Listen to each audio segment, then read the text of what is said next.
შეწყვიტეთ პუტინის რეჟიმის ლეგიტიმაცია და მისთვის წითელი ხალიჩების გაშლა. დღევანდელ პრესკონფერენციაზე ასე უპასუხა ფონდღია რუსეთის წარმომადგენელმა მარია ლოგანმა დევიდ კრამერის შეკითხვას, რა დაეხმარებოდა რუსეთს დემოკრატიულობისკენ სვლაში. ეს იყო მას შემდეგ, რაც ინციდენტს ჰქონდა ადგილი, ვისთვის დაგეგმილი პროვოკაცია, ვისთვის დემოკრატია, ვის ეკისრება პასუხისმგებლობა. ინციდენტის შემდეგ, რომელიც საერთაშორისო კონფერენციის დასკვნით დღეს დაახლოებით 2 საათის წინ მოხდა. განსხვავებული შეკითხვები და შეფასებები მოხდა. ეკონომიკური პოლიტიკის კვლევის ცენტრისა და მაკეინის ინსტიტუტის მიერ ორგანიზებულ მეხუთე საერთაშორისო კონფერენციაზე, რომელიც სასტუმრო რუმში მიმდინარეობს, ტელეკომპანია ობიექტივის გადამღებ ჯგუფთან ერთად პატრიოტთა ალიანსის ლიდერი, საქართველოს პარლამენტის ვიცე-სპიკერი ირმა ინაშვილი მივიდა. მას სიტყვით გამოსვლა მოითხოვა, ობიექტივის ჟურნალისტი აპროტესტებდა, რომ კონფერენციაზე არ მისცეს უფლება კითხვა დაესვა.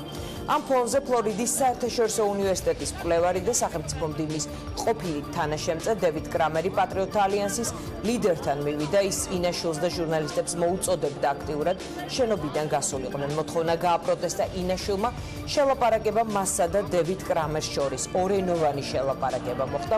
ინაშვილი, რომელიც კონფერენციაზე მიწვეულ სტუმრებს შორის არ იყო, მოითხოვდა, რომ მისი სტატუსის შესაბამისად, როგორც პარლამენტის ვიცე-სპიკერს, მიცემოდა დისკუსიაზე დასწრების და სიტყვით გამოსვლის შესაძლებლობა. ინაშვილის თქმით, მას სრული უფლება აქვს პასუხი გასცეს ბრალდებებს, რომელიც წინადღით მისი მისამართით ისმოდა. გუშინ ჩვენზე იყო საუბარი მთელი დღის განმავლობაში. ბრალს გვდებდნენ, ცილს გვწამებდნენ, მოვედი აქ, რომ მომესმინა და შემდეგ რამდენიმე წუთით მოხსენება წამეკითხა. ხომ არ შეიძლება შენ გდებდნენ ბრალს და შენ არ კონდეს პასუხის გაცემის საშუალება. კონფერენციაზე შეჭრა გულწრფელად რომ თქვა უხეშობაა, თქვა დევიდ კრამერმა. პატრიოტთა ალიანსის წევრთან ვიცე-სპიკერ ირმა ინაშვილთან შელაპარაკების შემდეგ. მისი განმარტებით შესაბამისი რეგისტრაციის გავლის შემთხვევაში კონფერენციაზე დასწრება ყველა შეუძლია. ერთადერთი, რასაც ვითხოვთ, რეგისტრაცია. ჩვენ არ გვაინტერესებს თქვენი პოლიტიკური შეხედულებები. შეგიძლიათ მიიღოთ მონაწილეობა, თუმცა კონფერენციაზე შეჭრა გულწრფელად რომ თქვათ, უხეშობაა, ვიმედოვნებ ახლა ყველა დამშვიდდება და განვაგრძობთ იქედან, სადაც გავჩერდით, თქვა კრამერმა დაპირისპირებიდან მოკლე ხანშივე გავრცელდა კადრებიც, ფოტომასალაც, სადაც ჩანდა იმ კონფერენციის ფარგლებში, რომლის კონკრეტულ მონაკვეთი ეძღვნებოდა მსჯელობას. საით მიემართება რუსეთი დამსწრეთა შორის ინციდენტის მონაწილე ირმა ინაშვილიც არის და ის მეტიც სიტყვით გამოდის.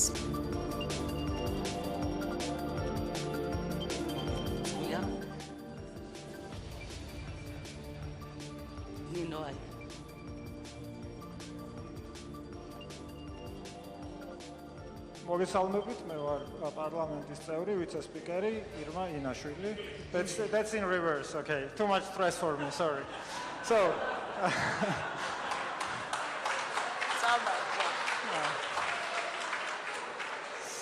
the vice speaker, the member of parliament of Georgia just introduced herself, and this is Irma Inashvili, the leader of the Alliance of Patriots. მე მგონი ყველა განერვიულდა და მე დარბაზ ვთხოვ შვიდად ვიყოთ, იმიტომ რომ არაფერი პროვოკაცია არ ყოფილა და არც მოხდება. ჩვენ ვართ ცივილიზებული ადამიანები და ყოველთვის მომხრე ვართ სიმშვიდის, წესრიგის და არადესტრუქციის. So I think there are too much tensions in the room, and I want to call the audience to be calm because we are civilized people and we have never meant to do any sort of provocations, and we are here just for the statement. ძალიან საინტერესო კონფერენციაა, რომელიც მიმდინარეობს საქართველოში და საინტერესო გამოსვლები არიან, ყველას მივესალმები. It's a very interesting conference that is taking place and very interesting speakers, and I want to welcome all the speakers and greet them. სამწუხაროა, რომ ჩვენი საპარლამენტო პარტია პატრიოტთა ალიანსი არ იყო მოწვეული ამ კონფერენციაზე, თორემ მივიღებდით მონაწილეობას It is აუცილებლად. regretful that our party was not invited to the conference, so we would very much love to take part in the proceedings of the panels. როცა მე ვიყავი ჟურნალისტი, დაახლოებით 18-19 წლის და ვაშუქებდით შეერთებულ შტატებში საქართველოს მაშინდელი პრეზიდენტის ვიზიტებს. When I was a journalist back in the day and we were reporting about Georgia's president's visits to the United States, მაშინ ჩვენ ამერიკელი პოლიტიკოსები გვეუბნებოდნენ, რომ იცით რა არის თავარი მონაპოვარი, პოლიტიკური პლურალიზმი, ეს არის დემოკრატია. So now back then American politicians were telling us that the main gain is the political pluralism, and that was the main lesson for us back then. პოლიტიკური პლურალიზმი ნიშნავს იმას, რომ როდესაც ჩემზე, როგორც პარტიაზე, ლაპარაკობენ კონფერენციის მონაწილეები და გუშინ ჩვენზე იყო დიდხანს საუბარი, მეც უნდა მქონდეს გამოსვლის საშუალება. So in my understanding, political pluralism means that when there is a discussion about my political party, I should be given a chance to be there in the room and be part of the discussions and to respond to some of the allegations. რამდენიმე ცოტა არ იყოს ცინიკური შეფასება მოვისმინე მე სხვადასხვა დარბაზში მსხდომი წარმომადგენლებისგან. მომხსენებლებს არ ეხება. There has been a couple of cynical statements, mainly from the audience. It does not concern the speakers at the podium. და მინდა გამოვეხმაურო ასევე გუშინ ბატონ ბოკერიას გამოსვლას, რომელმაც ძირითადად ჩვენზე ილაპარაკა. And I want to reply to Mr. Bokeria, who dedicated his speech yesterday from this podium mainly to our party. But please, if you can come to your question. კითხვაზე გადავდივარ ახლა. So now კითხვამდე question is coming. მივიდეთ. ჩვენ ვართ ჩვენი ქვეყნის პატრიოტები, საქართველოს პატრიოტები პირველ რიგში. So we are the patriots of our country and the patriots of Georgia. ჩვენ ვაფასებთ დასავლეთის დახმარებას და ურთიერთობას ჩვენ საერთაშორისო პარტნიორებთან. So we highly value the support that we are receiving from the West and from our partners. მაგრამ But ის რაც გუშინ ჩვენზე ითქვა და ბევრი ციტატა დამახინჯებულად იყო აქ წარმოდგენილი ბატონი ბოკერიას მხრიდან, ეს არის ტყუილი და ცილისწამება. But much of what has been said about our party yesterday, mainly by Mr. Bokeria, is a lie. ისინი ცდილობენ ბოკერიას სააკაშვილები თქვენზე შეინარჩუნონ მონოპოლია და თქვენ მუდმივად გიმტკიცებდნენ, რომ აი ჩვენ ვართ პროდასავლურები. So Bokeria and Saakashvili, they're trying to keep monopoly on the pro-Western sentiments of this country. ხოლო ესენი ქვეყნის წრები და აგენტები არიან.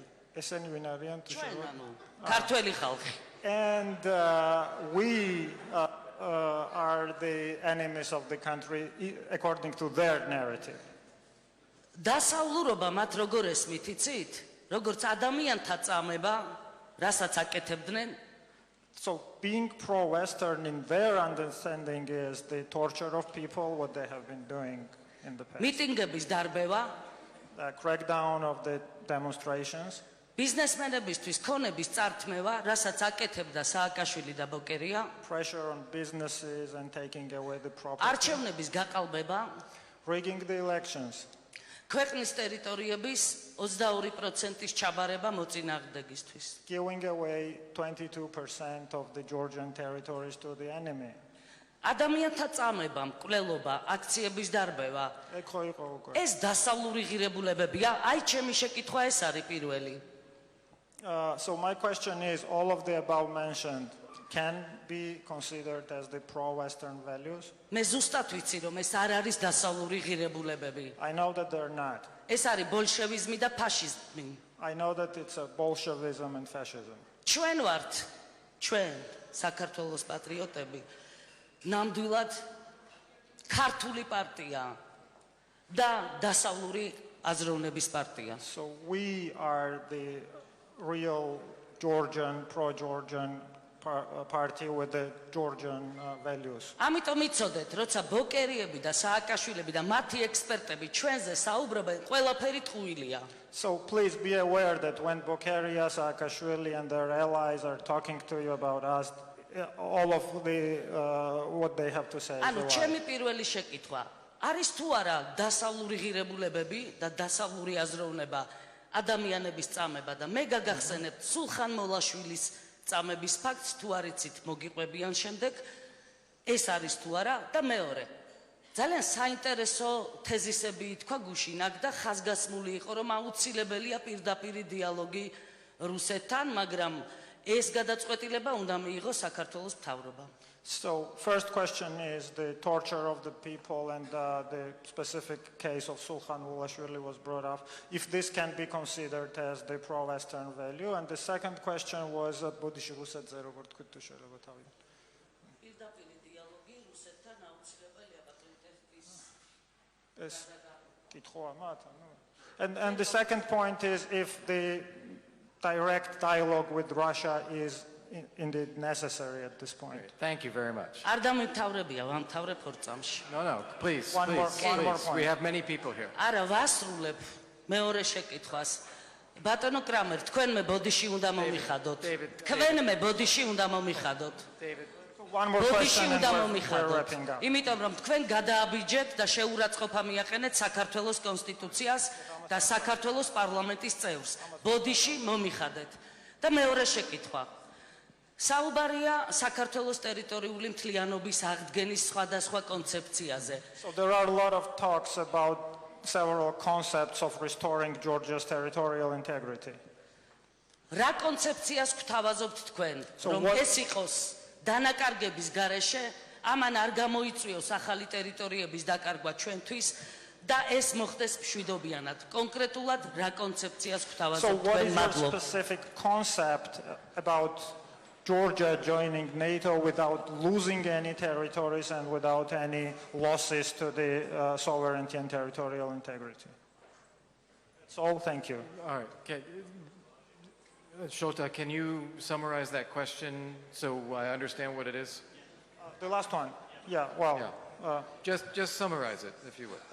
Yeah, the question was that what is your concept, and if there is any, just to explain to Ms. Inashvili, how do you propose to get Georgia into NATO without losing territories and without serious damage to Georgia's sovereignty and territorial integrity? So thank you very much, and thank you.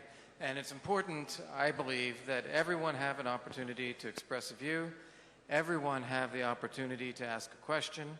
I think it's important to be respectful to everybody. We have a lot of people, so lots of people want to speak. To the question about Georgia recovering its territory and Georgia also potentially becoming a member of NATO, I don't think these are incompatible ideas. I think that first of all, განუყურებდით ფრაგმენტს კონფერენციიდან პირდაპირ ეთერში კურტ ვოკერი საუბრობს ახლა მანამდე ირმა ინაშვილმა დასვა შეკითხვა რა არის დასავლური ღირებულებები ის რასაც ბოკერია და სააკაშვილი აკეთებდა და იყო მთელი რიგი ჩამონათვალი თინა ხიდაშელი ახლა ამ კონფერენციის კიდევ ერთი მონაწილე ჩაგვერთვება პირდაპირ ეთერში ქალბატონო თინა გქონდათ თუ არა საშუალება მოგესმინათ ირმა ინაშვილის შეკითხვისთვის რომელმაც კონფერენციის ამ ნაწილს ასეთი მიმართულება მისცა მან დასვა შეკითხვა რეალურად რა არის დასავლური ღირებულებები. დღევანდელ ინციდენტზე რომ გვითხრათ ასევე რამდენიმე სიტყვა, რასთან მქონდა საქმე? ეს იყო მისი მხრიდან პროვოკაცია, როგორც ადგილზე შეფასდა, თუ ეს იყო ცდელობა მართლაც პასუხი გაეცა იმაზე, რაც მისი და მისი პოლიტიკური გუნდის მისამართით ისმოდა, არ ვიცი, მე არ მომისმენია პირადად, მაგრამ ის საუბრობდა, რომ 2 დღის განმავლობაში იყო პატრიოტთა ალიანსი, მათ შორის თემა ამ კონფერენციაზე. საერთოდ არავის არ უხსენებია მისი ორგანიზაცია ამ კონფერენციაზე დღის ახევის განმავლობაში, მანამდე სანამ თვითონ ეს შოუ არ მოაწყო და არ შემოვარდა კონფერენციაზე წინა პანელის დროს. არავის არ უხსენებია ისინი და არავისთვის აქ ისინი საინტერესო არ არიან. ამიტომ ეს რაღაცა გადამეტებული წარმოდგენები საკუთარ თავზე და მსხვერპლობას თამაში ძალიან სასაცილოდ გამოიყურება. რაც შეეხება იმას თუ რა მოხდა, ძალიან მარტივი რამ მოხდა, მთელი 2 დღის განმავლობაში აქ მიმდინარეობს კონფერენცია, როგორც თქვენ იცით, ჩვენ საუბრობთ ძალიან ბევრ საკითხზე, რომელიც ტრიალებს საქართველოს უსაფრთხოების გარშემო.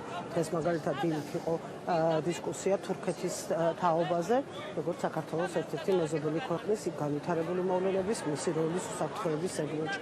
იყო საუბარი ევროკავშირზე, არის პანელები დისკუსიები ნატოზე, ამერიკის შეერთებულ შტატებზე, ევროკავშირზე, როგორც გითხარით და ასე შემდეგ. ერთადერთი პანელი ეძღვნებოდა რუსეთს მთელი 2 დღის განმავლობაში, 10 სხვადასხვა დისკუსია იყო და იქიდან მხოლოდ ერთი იყო რუსეთის შესახებ. ანუ ერთადერთი დისკუსია იყო 1 საათნახევარი, როდესაც მოსალოდნელი იყო, რა თქმა უნდა, რომ იქნებოდა კრემლთან და პუტინთან დაკავშირებული ძალიან მკვეთრი და ძიმე განცხადებები გაკეთებოდა და ზუსტად ამ პანელის ჩაშლას შეეცადა ქალბატონი ინაშვილი, გამომდინარე უზარმაზარი ყურადღებისგან, რომელიც კონფერენციას ეთმობა, როგორც ქართულ პრესაში, ასევე უცხოურ მედიაში. იქიდან გამომდინარე, რომ წარმომადგენლები არიან აბსოლუტურად ყველა მსოფლიოში გარიშგასაწევი ორგანიზაციიდან, ეს იყო მისი ამოცანა, რომ არ დაეშვა, რამდენადაც ის ამას მოახერხებდა და შეძლებდა იმ დისკუსიის წარმართვა, იმ ერთადერთი დისკუსიის, კიდევ ერთხელ ხაზგასმის ვამბობ, სადაც პრეზიდენტ პუტინზე, კრემლის პოლიტიკაზე უნდა ყოფილიყო საუბარი. ანუ ფიქრობთ, რომ ის ძალიან ღელავდა, რომ იმ ანტიპუტინურ აუდიტორიაში ახლა ეს კიდევ ერთხელ იქნებოდა მოსმენილი თუ არა, ეს იყო მისი, ვთქვათ, ღელვა მისი ამას ეძღვნებოდა. კი, მას ჰქონდა ჩემი აზრით ძალიან კონკრეტული ამოცანა, რომელიც ვერ შეასრულა, იმიტომ რომ მოვიდა, მოაწყო დებოში, რომელსაც ზუსტად 5 წუთს გასტანა. ამის შემდეგ დისკუსია ზუსტად ისე გაგრძელდა, როგორც თავიდან იყო ჩაფიქრებული, იყო მწვავე, იყო კითხვები, იყო კომენტარები, იყო პოზიციები, ზუსტად ისეთი კიდევ ერთხელ ვამბობ, როგორც თავიდანვე იყო გათვალისწინებული. მას არ გამოუვიდა. ეხის კრამერისგან ბოდიშის აუდიტორიისთვის, მაგრამ საქართველოში თემა გახდა. კაბოტონ თინა, ის ბოდიშის მოხდას ითხოვდა კრამერისგან, ჩვენ არ ვიცით ეს ისტორია როგორ დასრულდა, ხომ არ დასწრები ხართ იმ არანაირად არ დამთავრდა, იმიტომ რომ აგერ არის დავით კრამერი, ეხა დავინახე, გამოვიდა დარბაზიდან და ინტერვიუს იძლევა, ისე რომ ყველაფერი კარგად არის. კაბოტონ თინა, აგერ დგას ჩემს წინ, ეხა სხვა ტელევიზიას აძლევს ინტერვიუს ამ წუთის. კაბოტონ თინა, ვიდრე ირმა ინაშვილის შემოსვლა კონფერენციაზე და ის ხმაური, რომელიც იყო, ბუნებრივია დღის თემა იყო რასმუსენის განცხადება. ასეთი რამ ჩვენ მოგვისმენია დაახლოებით 1 წლის წინ სხვა ანალიტიკოსისგან, ამ შემთხვევაში ნატოს ყოფილ გენერალურ მდივანზეა საუბარი. უნდა განიხილებოდეს, მოისურვებთ თუ არა ისეთი მექანიზმით ნატოში მიღებას, რომლის მიხედვითაც მეხუთე მუხლი დაფარავს მხოლოდ საქართველოს მთავრობის კონტროლირებად ტერიტორიას და ასევე არქივიდან ვრცელდება აპატურაის კომენტარი დაახლოებით 1 წლის წინანდელი, არარეალისტურია ნატოში გაწევრიანება მეხუთე მუხლის ნაწილობრივ მოქმედებით. აი როგორ ფიქრობთ, რა გზავნილია ეს, რა ტიპის და როგორი უნდა იყოს რეაქცია? მართლაც საჭიროა თუ არა დისკუსიის დაწყება ამ თემაზე? მადლობა დიანა ამ კითხვისთვის, აუცილებელი არის ჩემი აზრით აქ ძალიან მკვეთრად და ნათლად გამოხატოს ყველა ადამიანმა პოზიცია. პირველი არასდროს არავის არც ერთ ჩვენს მეგობარს, ეს თქვენ არ გეხებათ, თქვენ კითხვა აბსოლუტურად სწორად დასვით დამტო ბოდიშს გიხდით, თქვენზე პასუხი შეიძლება პირდაპირ არ გამომივიდეს, მაგრამ დისკურსი, რომელიც ამ წუთას გაჩაღდა უცბად ესე მოულოდნელად, ძალიან მძიმე არის და მინდა რომ იმას გავცე უფრო მეტად პასუხი, თქვენ კიდევ ერთხელ ბოდიშს გიხდით, არ ჩათვალოთ, რომ თქვენთან მაქვს რამე პრობლემა. არავის არასოდეს არ უთქვამს საქართველოს ნატოში გაწევრიანებასთან დაკავშირებით არც ერთ ჩვენი ქვეყნის მეგობარს, რომ უნდა მოხდეს საქართველოს გაწევრიანება აფხაზეთის და სამხრეთ ოსეთის გარეშე. ყველა, ვინც ამ ინფორმაციას ავრცელებს, არის უბრალოდ ან დეზინფორმატორი, კარგ შემთხვევაში და ტყუილის ტირაჟირებას ეწევა, ან უბრალოდ ქვეყნის მტერია. არასოდეს ესეთი რამ არავის არ უთქვამს. ის რაზეც საუბარი იყო თავის დროზე ლუკკოფის მოხსენებაში, შემდეგ რაზეც საუბრობდა დღეს მაგალითად ბატონი რასმუსენი და ამასობაში ბოლო წლების განმავლობაში ხშირად მოგვისმენია ჩვენი ქვეყნის მეგობრებისგან, არის ვერსია, რომელიც ამბობს, რომ საქართველოს ნატოში უნდა გაწევრიანდეს აუცილებლად, პირველი, მეორე, საქართველოს ნატოში უნდა გაწევრიანდეს მისი საერთაშორისო აღიარებულ საზღვრებში, რომელიც მოიცავს რა თქმა უნდა აფხაზეთსაც და სამხრეთ ოსეთსაც. მესამე, თუ კი ეს იქნება ყველაზე უფრო პრაგმატული და მისაღები ფორმა, ეს გაწევრიანება შესაძლებელია მოხდეს დათქმით, რომ მეხუთე მუხლის მოქმედება არ გავრცელდეს აფხაზეთსა და სამხრეთ ოსეთში. ანუ საქართველოს ნატოს წევრი ხდება სრულად მისი მთელი ტერიტორიით, ოკუპირებული ტერიტორიების ჩათვლით, მაგრამ შესაძლოა მეხუთე მუხლი არ გავრცელდეს ოკუპირებულ ტერიტორიებში. აი მეც ისე გავიგე, როგორც თქვენ ხვდებით, მე მგონი არანაირი არანაირი სხვა აზრი, მაგრამ დაწუნებული ვარო თქვენ ასე გაიგეთ. ნამდვილად და მე ვფიქრობ, რომ ძალიან მისაღები და პირიქით ძალიან საინტერესო, მაგრამ საინტერესო დისკუსია იქნება მართლაც და რაღაც შანსი ქვეყნისთვის. მაგრამ აი ირაკლი სესიაშვილი ამბობს, საქართველოს ნატოს წევრი ქვეყანა აფხაზეთთან და ცხინვალთან ერთად გახდება, ეს გარდაუვალი საკითხია. გიავოლსკის კომენტარიც გავრცელდა. ფიქრობთ, რომ ეს რაღაც ინტერპრეტაციის ცია არის თუ მათაც ესმით რაზე საუბრობდა რასმუსენი. აი როგორ ფიქრობთ ყველასთვის გიავოლსკის განცხადებას გულისხმობ ერთ-ერთს? დიახ, აი მოუძებნი ახლა ზუსტად. განცხადება, რომელსაც მე ხავ პასუხობდი, იყო გიავოლსკის განცხადება, რომელიც არის უბრალოდ ტყუილის ტირაჟირება, ეს რაზეც ის აკეთებს აქცენტს, არავის არ უთქვამს. ეს თუ მისი წარმოსახვის ნაყოფია, მაშინ მან უნდა თქვას, რომ აი ის ესე ფიქრობს და მე ამ თავის ფიქრებს ეწინააღმდეგება. არასოდეს არავის ეს არ უთქვამს. ნათქვამი არის ძალიან მარტივი რამ, საქართველოს სრულად მისი სრული ტერიტორიით, მათ შორის ოკუპირებული ტერიტორიებით უნდა გახდეს სასწრაფოს ნატოს წევრი და თუ ამისთვის აუცილებლობას წარმოადგენს უსაფრთხოების დაცვის შეუძლებლობა ოკუპირებულ ტერიტორიებზე, მაშინ მეხუთე მუხლი გავრცელებაზე გაკეთდეს დათქმა ამ ტერიტორიებთან მიმართებაში. ეს არის ჩვეულებრივი სტანდარტული პროცედურა საერთაშორისო სამართლის ოდნავ ლასთან დაკავშირებული ნებისმიერი ადამიანისთვის ნებისმიერ საერთაშორისო ხელშეკრულებაზე არსებობს დათქმის გაკეთების შესაძლებლობა. ჩვენ საქართველოსაც ბევრ საერთაშორისო ხელშეკრულებაზე გვაქვს დათქმა გაკეთებული.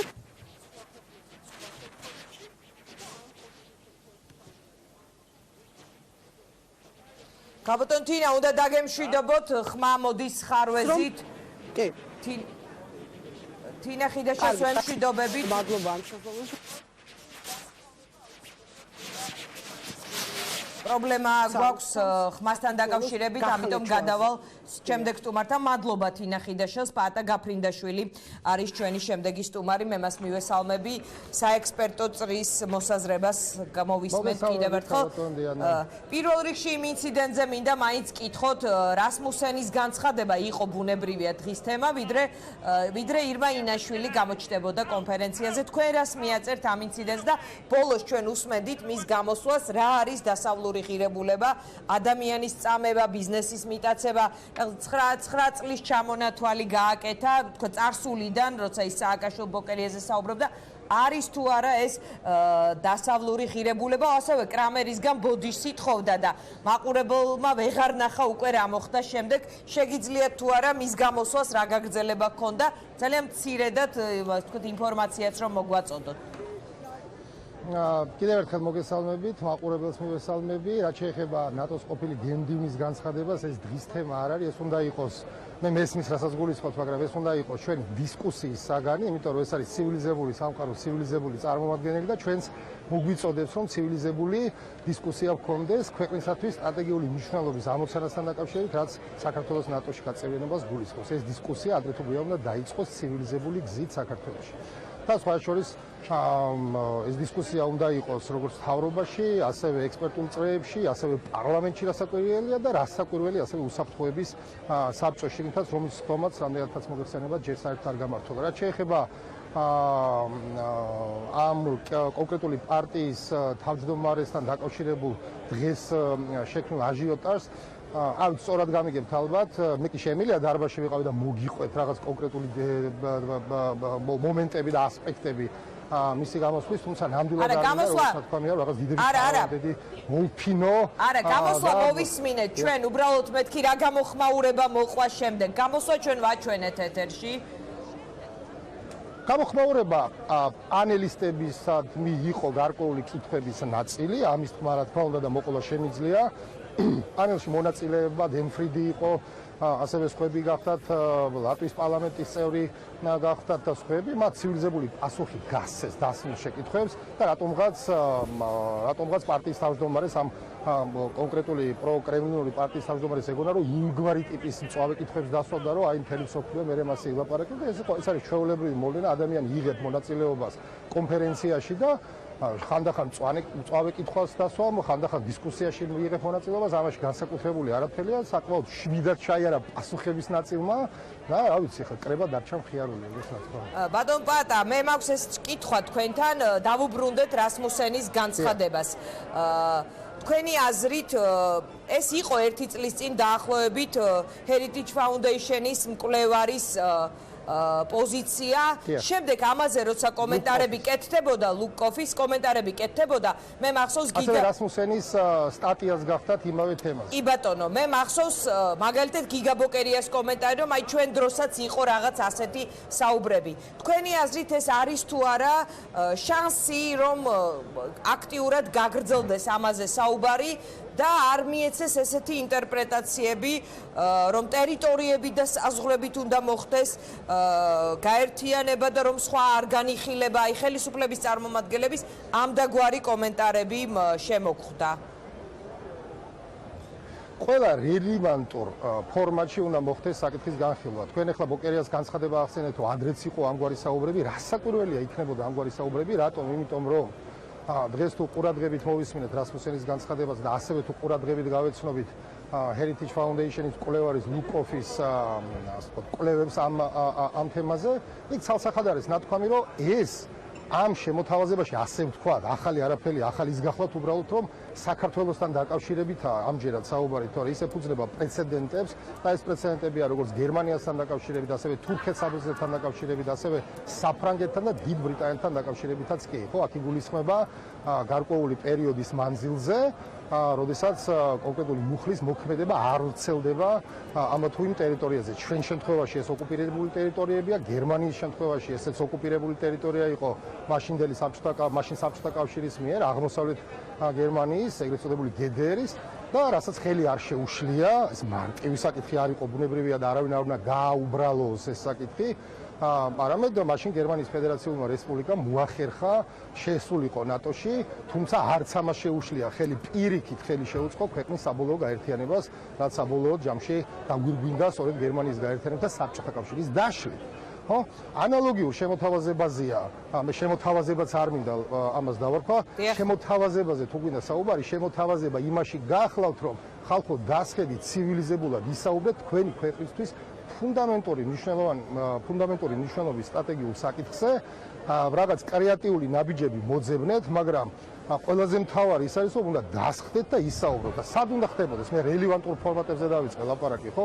რა არის ეს რელევანტური ფორმატები? მთავრობაში უნდა იყოს შიგნით ამაზე საუბარი, იმიტომ რომ ქვეყნის ეროვნული ინტერესების თემა, როცა იქ ტაბუდადებული თემები არ უნდა არსებობდეს და უნდა ხდებოდეს სერიოზული საკითხის სერიოზული განხილვა. ეს უნდა იყოს პარლამენტში, შესაბამის კომიტეტებში, რასაკურველია შესაბამის ექსპერტულ წრეებში და ასე შემდეგ. შემოთავაზება სწორედ ამაშია და ამის შემდეგ კი უკვე რაც შესაბამისი ხალხი დასხდება და ადამიანები დასხდებიან და კაკაფონიის გარეშე ისაუბრებენ, აი აქ იწყება უკვე რეალურად იმ წინადადების დამუშავება, რასაც მართლა შეიძლება მერე დაერქვას საქართველოს შეთავაზება მისი ნატოელი მოკავშირეების მიმართ. ბატონო პაატა, აი განცხადებები მე ვახსენე მართველი გუნდის გამოხმაურება, ეხლა თავისუფალი საქართველოს განცხადება შემომხდა. როგორც ჩანს ამ თემაზე რაღაც პარტიის აქტივობას ექნება ადგილი, ეს კონკრეტული განცხადება ანტიქართული, ანტისახელმწიფოებრივია და ასე შემდეგ. ანუ როგორც ჩანს მართლაც დიდი სადისკუსიო და სადაო თემაა და ის ყოველგვარად შეიძლება იქნეს გაგებული და მიწოდებული საზოგადოებისთვის. როგორ ფიქრობთ, რა არის აი ხა სწორი გზა, რომ ის იქნას სათანადოდ ახსნილი, თუ ეს არის მართლაც შანსი ნატოსკენ სწრაფვის გზაზე? ხალხს თავისი არჩევანი არასოდეს არ ეშლება.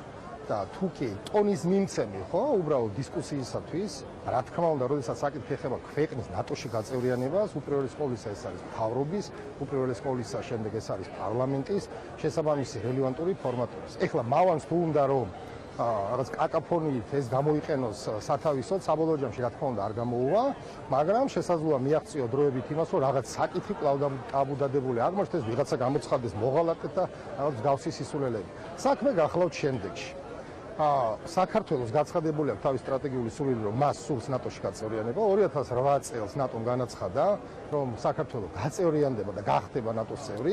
თუმცა მე თუ მკითხავ და არა მარტო მე, ბევრი ფიქრობს, რომ მაშინ, როდესაც საქართველოს 2008 წელს გაწევრიანების სამოქმედო გეგმა, ეგრეთ წოდებული მაპი არ მისცეს, ეს იყო სერიოზული შეცდომა, რამაც ძალიან უარყოფითი სიგნალი გაუგზავნა რუსეთის მაშინდელ და დღესაც ისინი არიან ხელისუფლებაში.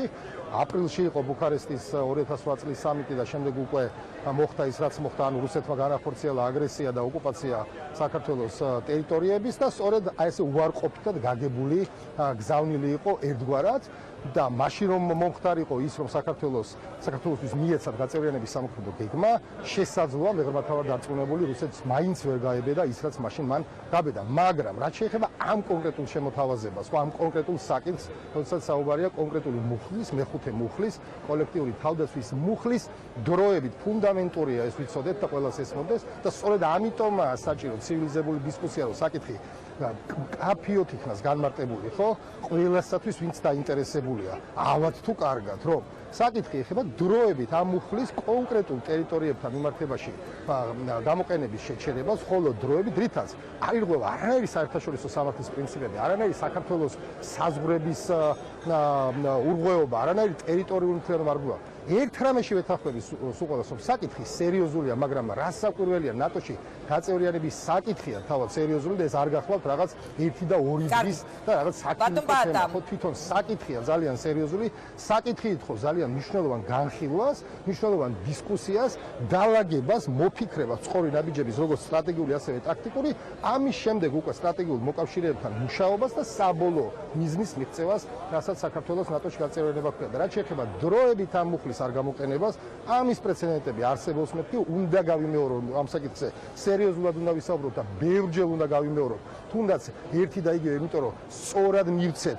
იმას, ვისაც მართლა სურს ნატოში გაწევრიანება, რომ ამის პრეცედენტები უკვე იყო, გერმანია იყო ოკუპირებული, გაცილებით უფრო ძლიერი მტრის საბჭოთა კავშირის მიერ, მაგრამ არც ამას ხელი არ შეუშლია საბოლოო ჯამში, რომ გერმანია გახდა ნატოს წევრი და საბოლოოდ ის გაერთიანდა, ანალოგიური, ოღონდ ცოტა განსხვავებული შინაარსის, ანუ ისევ ამ მუხლის დროებით არ გამოყენებას გულისხმობ, მოხდა საბერძნეთსა და თურქეთის შემთხვევაში და ასე შემდეგ. პრეცედენტები ბევრია, შესწავლა საჭირო, დასტომა საჭირო, ხოლო რაც შეეხება პროკრემლინულ, პროპუტინისტურ ძალებს, მათ სიმართლე კი არ აინტერესებთ, ეხლა რამე ახალს ხო არ ვარ, მაგ სიმართლე ხო არ აინტერესებთ, არა? ისინი ყველაფერს ეცდებიან, რომ რამე ჯანსაღი აზრი, კონსოლიდაცია არ მოხდეს ამ ქვეყანაში და ამას არ უნდა შეუწყოს ხელი საქართველოს მთავრობამ, ხო? და მმართველმა პოლიტიკურმა ძალამ. ამგვარ პროკრემლინულ, პროპუტინისტურ ჯგუფებსა თუ პარტიებს არ უნდა შეუწყოს ხელი, რომ საბოლოო ჯამში იმ მიზნით, რომ საბოლოო ჯამში მართლა მოხდეს საღიაზრის კონსოლიდაცია და საბოლოოდ ნატოსა და ევროკავშირში გაწევრიანება.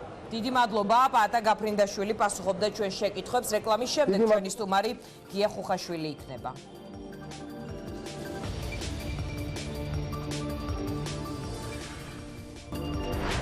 ჩვენ დავბრუნდით პირდაპირ ეთერში, ჩვენი სტუმარია გია ხუხაშვილი, მე მას მივესალმები. ბატონ გია, როგორ ფიქრობთ, ოპოზიციის კონკრეტული პოლიტიკური პარტიის დასრულების სურვილით ხელისუფლებაში მოსული პრემიერი, ამ პოზიციაზე მოსული პრემიერისთვის იქნება თუ არა საგარეო ურთიერთობები, რაღაც მთავარი დილემა ამ საარჩევნო წელს? გამოჩნდა თუ არა ეს მათ შორის დღეს, მათ შორის გუშინ Deutsche Welle-ს სათაურში, რომელსაც მოყვა ასევე აჟიოტაჟი, თუმცა დღეს იქ გაასწორეს, რომ ეს თითქოს ოპოზიციის იარლიყია, რომელიც მათ უბრალოდ გაიმეორეს. ანუ რა იქნება მთავარი ხაზი გახარიას მთავრობის? გახარიას პოლიტიკური ამოცანა, მოდით ესე ვთქვათ, რომ ამოვიდეთ ამოცანიდან, ხო? რა არის ამოცანა? ამოცანა არის ძალაუფლების შენარჩუნება. სამწუხაროდ დღევანდელ ხელისუფალს სხვა ამოცანა აღარ აქვს დარჩენილი, არანაირი პოზიტიური დღის წესრიგი ქვეყანაში არ არსებობს. სხვა სახელმწიფოებრივი ამოცანებიც არ არსებობს და ერთადერთი არის ძალაუფლების შენარჩუნება. ჩათვალა ხელისუფალმა, რომ ამ ამოცანას ყველაზე კარგად შეასრულებდა გახარია და ამას ჰქონდა რა თქმა უნდა თავისი პოლიტიკური მოტივი და პოლიტიკური მოტივი გახლავთ ზუსტად ეს მისთვის ძალიან დამახასიათებელი, შეიძლება ითქვას ერთადერთი რაც იცის, ეს არის შუას გაკრეფის სპეცოპერაციის ჩატარება ომის წინ.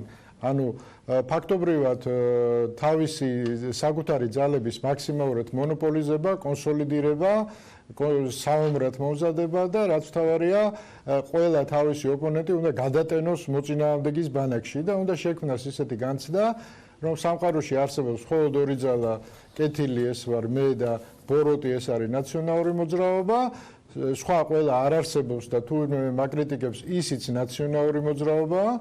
და ამ ეს გზავნილი მოვისმინეთ ჩვენ გახარიასგან, ხო? ეს დავალება აქვს მიღებული და აქეთ მოძრაობს, ეს ბუნებრივია.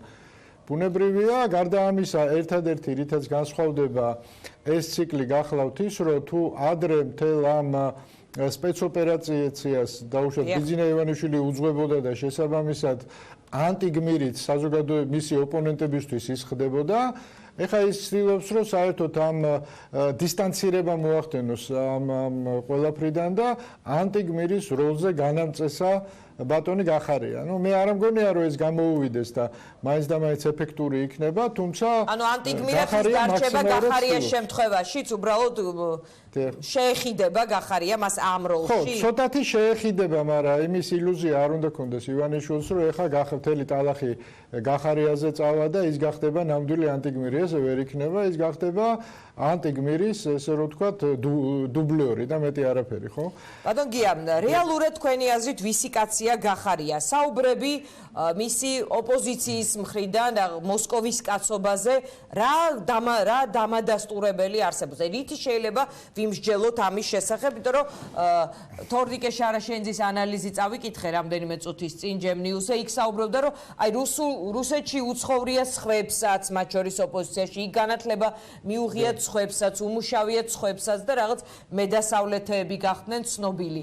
დღეს ის შეხვედრაზე ამერიკელ პარტნიორებთან საუბრობდა რაღაც დასავლური ინტეგრაციის მნიშვნელობაზე. ეს ამ ქვეყანას ისედაც კონსტიტუციით აქვს გამაგრებული ეს კურსი. აი ვისი კაცი შეიძლება იყოს და ვისი კაცია ის? მე საერთოდ ეს ლაპარაკები არ მიმაჩნია სწორად. გახარიას ეხლა თავის წოდებით ეყოფა, რომ ეხლა კიდევ შეთქმულებების თეორიები არ ვავითაროთ და მით უმეტეს ესეთი მძიმე ბრალდებები არ წავუყენოთ, ხო? თავის წოდები საკმარისია კაცო და მისი დანიშვნის მორალური მხარე დღესაც სერიოზულ კითხვის ნიშნებს ბადებს. თავი გავანებოთ ეხლა სახელმწიფოებრივზე არ ვილაპარაკებ, პოლიტიკური მოტივები უკვე გითხარით.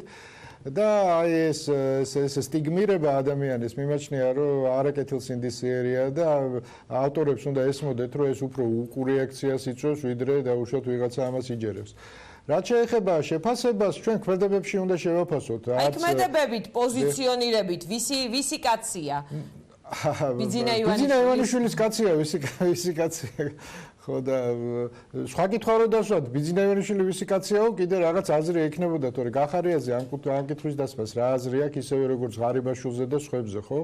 ღარიბაშვილის ეხა ღარიბაშვილი არ ვიცი გამოჩნდა თუ არა ამ კონფერენციაზე, ის თავდაცვის მინისტრია და ლოგიკურად ის აქტიური უნდა ყოფილიყო ამ ყველაფერთან დაკავშირებით, მაგრამ შენ ვიცით ვინ არის ღარიბაშვილი? პარლამენტის თავმჯდომარე დეპუტატები იყვნენ აი ამ კონფერენციის ხო, არა, თავდაცვის მინისტრი უნდა ყოფილიყო წესით, ხო, სადაც რასმუსენი იყო, თავდაცვის მინისტრი უნდა ყოფილიყო და თავისი განმარტებები უნდა გაეკეთებინა, მაგრამ საქმე იმაში გახლავთ, რომ ჩვენ ვიცით ვინ არის ღარიბაშვილი, ხო, ეხა ღარიბაშვილს არა აქვს საერთოდ რაღაც ფასეულებათა სისტემა, ის არც რუსეთის კაცია და არც დასავლეთის, ხო? რასაც ეტყვის, ესე რომ ვთქვათ, მისი უფროსი, ისე გააკეთებს, ეტყვის წადი ნატოში, წავა ნატოში, ეტყვის წადი წითელ არმიაში, წავა წითელ არმიაში. საერთოდ არანაირი პრობლემა არ აქვს. და მისი უფროსის, ანუ ჩვენ როცა ქვეყნის კურსზე ვსჯელობთ, უფროსის კურსით ვსჯელობთ ქვეყნის კურსზე. მე ვფიქრობ, რა არის, აი ქვეყნის კურსზე ლაპარაკი, მთავარი ამოცანა არის ძალაუფლების შენარჩუნება. რაც უზრუნველყოფს ძალაუფლების, ესე რომ ვთქვათ, გახანგრძლივებას, ის იქნება სახელმწიფო კურსი. ანუ მე იმის თქმა მინდა დიანა, რომ დღეს საკუთარი პოლიტიკური ინტერესი დომინირებს სახელმწიფოებრივ ინტერესზე, ხო? აქედან გამომდინარე, რა არის სახელმწიფო ინტერესი, ამაზე ლაპარაკს აზრი არ აქვს, იმიტომ რომ გამომდინარე იქიდან, რომ მთავარი ამოცანა არის ხელისუფლების შენარჩუნება და ქვეყნის ორიენტაცია განისაზღვრება იმის მიხედვით იმუნიტეტს, პოლიტიკურ იმუნიტეტს რა მიმართულებით სულა მისცემს ხელისუფალს, ხო? ამ სიტუაციაში რა აზრი აქვს ამაზე ლაპარაკი? მინიმუმ ვაჭრობის საგანია დღეის მდგომარეობით, მე ვფიქრობ. და აი ძალიან ცუდად მენიშნა დღეს იგივე სესიაშვილის და ვოლსკის განცხადებები და აგიხსნით რატომ? იმიტომ კი არა, რომ რაღაცა საშინელება თქვეს.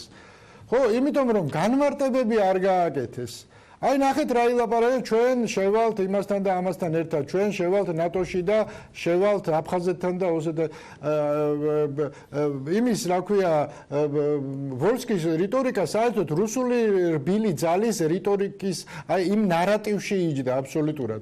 იქვე რო გაეკეთებინა ერთსაც და მეორესაც განმარტებები რომ მეხუთე მუხლთან დაკავშირებით შეიძლება გარკვეული დათქმა მოხდეს, ხო? მე მათთან კითხვები არ გამიჩნდებოდა, მაგრამ ამ საკითხს საერთოდ არ შეეხენ, ანუ შექმნეს საზოგადოებაში ისეთი განცდა რომ თუ ტერიტორიებზე უარის თქმაზე არის საუბარი, თუ კარგად წაიკითხავ და მოусმენ რასმუსენის განცხადებას, ვერაფრით ამ ხო, რასმუსენს არა, მაგრამ განმარტებები, ინტერპრეტაციები ჩვენი საპარლამენტო ელიტის იყო ისეთი, რომ ადამიანი გაუცნობიერი ადამიანი ესე გაიგებდა. იმიტომ რომ შეკაი ადამიანო, შენ თუ გააქვს, აი, შენ თუ თვლი რომ ნატოში უნდა შეხვიდე, ხო? როდესაც საუბრობ იმაზე, რომ ტერიტორიული მთლიანობით და იმით და ამით, ხო? აი ამ დათქმის განმარტებაც ხომ უნდა გააკეთო, რომ ნატოში საქართველოს შესვლა არ ნიშნავს ტერიტორიებზე უარის თქმას. ნაცვლად ამისა ცეცხლზე ნავთი დაასხა ერთმანს და მეორემაც, ხო? ეხლა ეს სიბრიყვით გააკეთეს, თუ ეს არის რაღაცა პოლიტიკური ვაჭრობის თემა, მოდით ესე ვთქვათ, ხო? იმიტომ რომ მე დიდი ეჭვი მაქვს, რომ ყველა საკითხი, აი იგივე ანაკლიის საკითხიც ხელისუფლების მხრიდან იქნება დასავლეთთან ვაჭრობისთვის გამოყენებული. ანუ პოლიტიკურ იმუნიტეტზე გრძელვადიან პოლიტიკურ იმუნიტეტზე გაცვლა. გინდა რომ ანაკლია აშენდეს, აი გუში მოვისმინეთ ჩვენ და ამერიკელებმა უკვე ღიად თქვეს, რომ ანაკლიას მათთვის აქვს სამხედრო ამერიკელებმა რისი გარანტია შეიძლება მისცეს, რომ ამომრჩეველი მაგალითად მე ამის გამო თვალი დაუხუჭონ განუკითხაობაზე, მართლმსაჯულების აი ამ მანკიერებაზე, თვალი დაუხუჭონ იმაზე, რომ მთლიანად ხდება მონოპოლიზება როგორც მატერიალურ რესურსების, ასევე ადმინისტრაციული რესურსების, რომ ხდება პოზიციის სირბილე ასეთი ვაჭრობა შესაძლებელია? ნუ რაღაც დონემდე შესაძლებელი იყო და ჩვენ ამას ხედავდით მიშა სააკაშვილის მმართველობის პერიოდში, ხო? ანუ სანამ სააკაშვილმა არ გადალახა გარკვეული წითელი ხაზი, ბევრ რამეზე უხუჭავდნენ თვალს. დიანა, ჩვენ იმ პროცესების მონაწილეები ვართ, ხო? 2007, 2008, 2011 წლები კარგად გვახსოვს, ხო? ხდებოდა ისეთი რამე, რა ძალიან შორს იყო დასავლურით ფასეულობათა სისტემისგან. თვალს უხუჭავდნენ, მაგრამ როგორც კი მან გადალახა წითელი ხაზი, აუნთეს წითელი, ხო? ანუ დღევანდელი ხელისუფლებას ნახეთ როგორ იქცევად ცდილობს რომ ლავირება მოახდინოს. კი მე არა იმას კი მედიას კი არ ვებრძვი. უბრალოდ სისხლის სამართლის დამნაშავეა და რა ვქნა. მე ანაკლიას კი არ ვებრძვი. ეგერ ეს უბედური ხალხია, ფულს ათეთრებდა. ანუ ეხა ხო არავინ არის ბრიყვი დასავლეთში არ ესმოდეს რომ ეს ყველაფერი სისულელეა. მაგრამ პირდაპირ წიხს არ ურტყავენ. იმიტომ რომ კიდევ რაღაცნაირად ცდილობენ რომ ჩარჩოში მოახვედრონ, ხო? მაგრამ ხელისუფლება ამბობს რომ მე ძალაუფლების შესანარჩუნებლად ჭირდება ისა რა ქვია რამდენიმე ადამიანი ციხეში იმისათვის რომ სხვებსაც ეშინო ეს მჭირდება და შენ თუ მე ამის უფლებას არ მომცემ მაშინ მე გადათამაშება შემიძლია ეგერ არის ჩემი ბიჭი ეხა იმაში რა ქვია თავდაცვის სამინისტროში ის კი არ არის რომ რაღაცა ფასეულობა ქონდეს ვეთქვი და წავა წითელ არმიაში რა პრობლემაა აქ ვერ გავიგე მოკეთ ამოცანა და სტრატეგია ხელისუფლების იქნება ყველაფერი იმისთვის რომ ხელისუფლებაში იმიტომ რომ სხვადასხვანაირი ხედვა არსებობს თუ გრძელვადიანად გინდა ხელისუფლებაში ყოფნა პირიქით შეიძლება ეს გზა გადიოდეს რაღაც თავისუფალ მედიაზე თავისუფალ სასამართლოზე კარგი რაღაცების კეთებაზე დიანა მე და შენ ეს ილუზიას უგვაქვს მაგრამ ჯერჯერობით არ აგვიხდა ხო მე უბრალოდ იმის თქმა მინდა, მე არ მინდა იმის თქმა, რომ დღევანდელი ხელისუფალი ხო რაღაცნაირად პრორუსია და აი ამას რო ლაპარაკობენ, ძალიან ნუ არა დამაჯერებელი და არასწორი მგონია ხო, იმიტომ რომ საკმარისი საფუძველი და საბუთი ამას არა აქვს. ის უბრალოდ არის თავისკენ არის, არავისკენ არ არის, ხო? მეცაც გეტყვით, მას ურჩევნია რომ იყოს დასავლეთთან იმ შემთხვევაში თუ დასავლეთი ყველაფერზე თვალს დაუხუჭავს და უზრუნველყოფს მისი ხელისუფლების ესე რომ ვთქვათ უკვდავებას. ამ შემთხვევაში დასავლეთთან იქნება. მაგრამ თუ დასავლეთი ესე იგი დასავლეთი დაემუქრება მის ხელისუფლებას იმით რომ არაპატიებს რაღაცებს, ხო, ამ შემთხვევაში სხვა რა გზა დარჩება, ის ესე ფიქრობს, კედელთან თუ მიმაყენეთ, მე სხვა რა გზა დამრჩება, რუსეთში წავალ. აი ეს არის პრობლემა, ის კი არა რომ ვიღაცა რუსეთთან გარიგებული, არამედ ის რომ მას საკუთარ ხელისუფლებას დღეს საკუთარი ტყავი სახელმწიფო ინტერესზე მაღლაა დაყენებული. აქ არის ჩვენი ქვეყნის უბედურება. იქ კი არა რომ ვიღაცას რაღაც ფასეულობითი არჩევანია გაგე, სადაა აქ ფასეულობები ჩვენ პარლამენტში ვინ არის ესეთი, ხო? არავინ არის, არანაირი ფასეულობა და სისტემის იქ ესე რომ არაფერი არ ტრიალებს. ვის შესწევს უნარი, ეს იდილია, ან ეს მცდელობები დაურღვიოს ხელისუფლებას თუ ფიქრობთ რომ რაღაც ტიპის პოლიტიკური კონფიგურაციებისთვის წინ კიდევ დროა და ჯერ ამაზე საუბარი ნაადრევია. ხო, მე იმედი მაქვს, მოდით ესე ვთქვათ, რომ რაღაცა კიდე შეიცვლება, ხო, და დასავლეთიც არ დახუჭავს თვალს იმაზე, რაც დღეს ხდება. იმიტომ რომ ხელისუფლება ისევ ცდილობს, რომ ორპოლუსიანი სამყარო გააკეთოს და მე იმედი მაქვს, რომ მით უმეტეს თუ პროპორციული არჩევნები შედგა ნულოვანი ბარიერით, ეს ესე მარტივი არ იქნება. განსაკუთრებით მნიშვნელოვანია ჩემის აზრით აი ეს სისტემა, რომლის ფორმირება დღეს მიდის ხაზარაძის ირგვლივ. თუ ხაზარაძე მოახერხებს ამ ეს შეტევების მოგერიებას, შექმნის თავის დღის წესრიგს, ხო? და რაღაცნაირად ამ შულერულ თამაშს გაუძლებს და თავის პოლიტიკურ სულებს მოიხერხებს. არ დარჩება პროკურატურის დონეზე, დღეს ის პროკურატურის დონეზეა. მასშტაბი უნდა გაზარდოს, ხო? მისი ოპონენტი დღეს პროკურატურა კი არ არის, კაცო, ბიძინა ივანიშვილია. ეს უნდა აჩვენოს. დებატებში გამოწვევა არ კმარა, რომ ამ მასშტაბის დისკუსიაში მის საპირწონედ წარმოაჩინოს. დებატებში უნდა გამოიწვიოს მაშინ, როცა ძალას აჩვენებს. სანამ ძალა არ გიჩვენებია დებატებში გამოწვევას, რა თქმა უნდა, აზრი არ აქვს და ვიღაცა ამაზე იქილიკებს. ჯერ უნდა დაამტკიცოს. დაწერა ქსელში ტოლინახე კოჭი გააგორეო, გასაგები იყო რაზეც. ხო, ეხა გასაგებია, ხო. ყველა თავისებურად აფასებს. მე ვფიქრობ სიმართლე გითხრათ, რომ ნაადრევი იყო დებატებში გამოწვევა. კი, ვიღაცა შეიძლება ფიქრობს, რომ პოლიტიკურად ეს რაღაცას ნიშნავდა, მაგრამ მე მაინც მიმაჩნია სიმართლე გითხრათ, რომ ჯერ შენ უნდა აჩვენო ძალა, შენ უნდა აჩვენო, რომ შენ ტოლი ხარ შენი მოწინააღმდეგის თუ ოპონენტის, მოდით ესე ვთქვათ, ხო? და ეს გზა მას ჯერ კიდევ გასავლელია, გარგაულია. და ხელისუფლება ამას ძალიან კარგად იყენებს და პრევენციაზე მუშაობს. ხო, პროკურატურა განაცხადებს რაღაცას, უპასუხებს ხაზარაძე, ანუ პროკურატურის დონეს ვერაცდა ჯერჯერობით. მე მას ურჩევ, რომ პროკურატურა გადააბაროს ადვოკატებს და თვითონ მიხედოს თავის რეალურ ოპონენტებს. ამ შემთხვევაში ყველაფერი გამოუვა. დიდი მადლობა გია ხუხაშვილს, ჩვენ შევაფასეთ ტენდენციები და ბოლო მოვლენები. დღის ამბები ამით დასრულებულია. რამდენიმე წუთში ეთუნაინც კირველის ახალი ამბები. საღამოს თქვენ გელოდებათ გადაცემა რეაქცია, ასევე თამარ ჩიხლაძის ახალი ამბები. ჩვენ ერთმანეთს ხვალ 2-ზე და 4-ზე შევხვდებით.